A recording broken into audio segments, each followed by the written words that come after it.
Halo semuanya, Assalamualaikum warahmatullahi wabarakatuh. Selamat malam.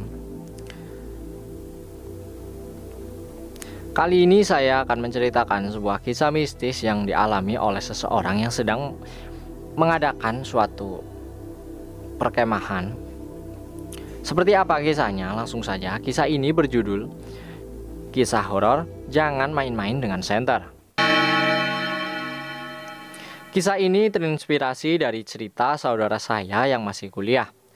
Namanya Andre. Dia suka mengikuti kegiatan pecinta alam mulai dari camping atau berkemah di tengah hutan sampai naik gunung. Suatu hari dia dan beberapa sahabatnya mengikuti kegiatan pencinta alam selama 3 hari 2 malam dengan berkemah di salah satu taman nasional yang ada di Jawa Barat. Acara yang diikutinya adalah latihan kepemimpinan di mana acara tersebut bertujuan untuk memperkuat kerjasama antara tim organisasi dan menguji mental para anggotanya. Saat itu, Andre bertugas menjadi panitia acara, yang mengharuskannya untuk menyusun rangkaian acara selama 3 hari 2 malam. Di malam terakhir camping, ada acara bernama Jerit Malam. Menurutnya, ini adalah puncak acara di mana para peserta akan diminta berjalan ke tengah hutan dan mengikuti kegiatan di pos-pos yang ada. Setiap pos akan dijaga oleh panitia dan diberikan permainan yang bertujuan untuk memperkuat kekompakan antara para peserta.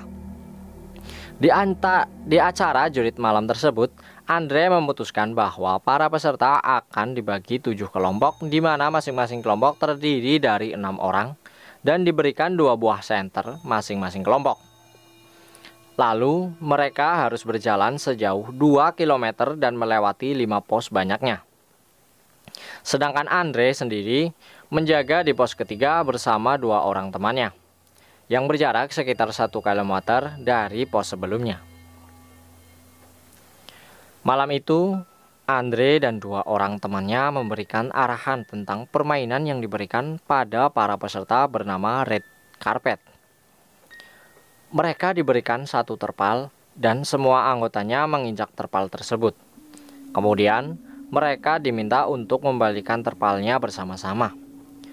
Permainan ini bertujuan untuk melatih kerjasama satu sama lain. Ketika kelompok keempat sampai di pos, seperti biasa, Andre akan meminta mereka beristirahat selama 5 menit. Letakkan barang-barang kalian di dekat terpal kami, lalu sisakan 1 senter saja untuk digunakan dalam permainan ini, ujar salah satu teman Andre. Cara bermainnya, kalian harus menginjak terpal ini dan membalikannya bersama-sama, lanjutnya. Ketika sedang menjelaskan, ternyata salah satu anggota dari tim tersebut tidak sungguh-sungguh mendengarkan. Ia justru menyenter ke berbagai arah, padahal sudah diperingati tidak boleh menyenter. Andre menyadari hal tersebut dan menegurnya, namun raut mukanya justru berubah menjadi ketakutan.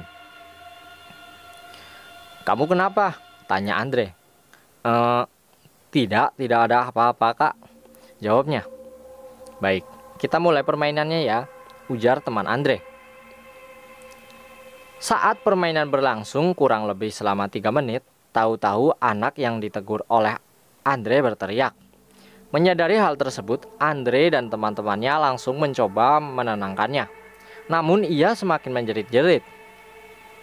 Semua yang berada di sana mulai panik. Andre pun buru-buru menghubungi salah satu temannya yang berada di base camp dan meminta bantuan.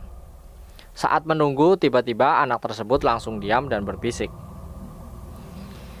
Itu di situ." Apa yang ada di situ?" tanya teman Andre dengan tetap tenang. "Tidak ada apa-apa di situ," ujar Andre. "Jangan bermain senter dengan sembarangan ya. Apa yang kalian lakukan sebelumnya sampai ke pos ini?" tanya Andre. Tim tersebut langsung diam seketika, lalu anak tersebut semakin berteriak-berteriak. Akhirnya 2 orang teman Andre lainnya datang dan membawa anak tersebut serta tim ke base camp, agar tidak mengganggu tim lainnya. Sesampainya di base camp, anak tersebut mulai tenang dan ia mulai bercerita. Tadi ada yang ngikutin kita dari belakang. Setiap kali saya nengok, tidak ada siapa-siapa.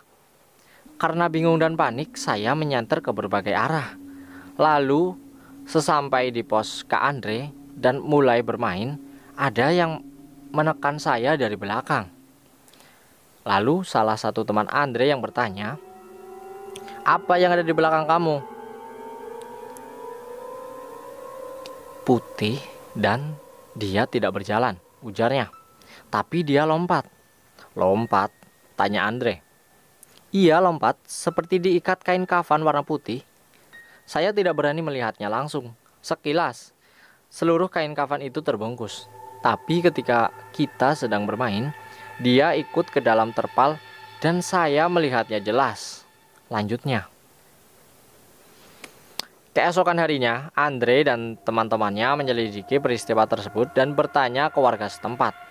Ternyata di pos dekat Andre ada sebuah kuburan. Ia dan teman-temannya tidak menyadari. Kuburan tersebut milik salah satu warga yang meninggal bunuh diri di hutan tersebut. Tidak heran setelah cerita anak tersebut, ada beberapa tim lain yang ikut berteriak karena tidak sengaja menyenter dan melihat sosok tersebut terbungkus kain putih. Jadi, mungkinkah bahwa yang dimaksud itu pocong? Dan kisahnya pun berakhir dengan demikian. Semoga bermanfaat. Saya ucapkan terima kasih pada teman-temannya sudah menyempatkan untuk menonton dan mendengarkan cerita ini sampai dengan selesai.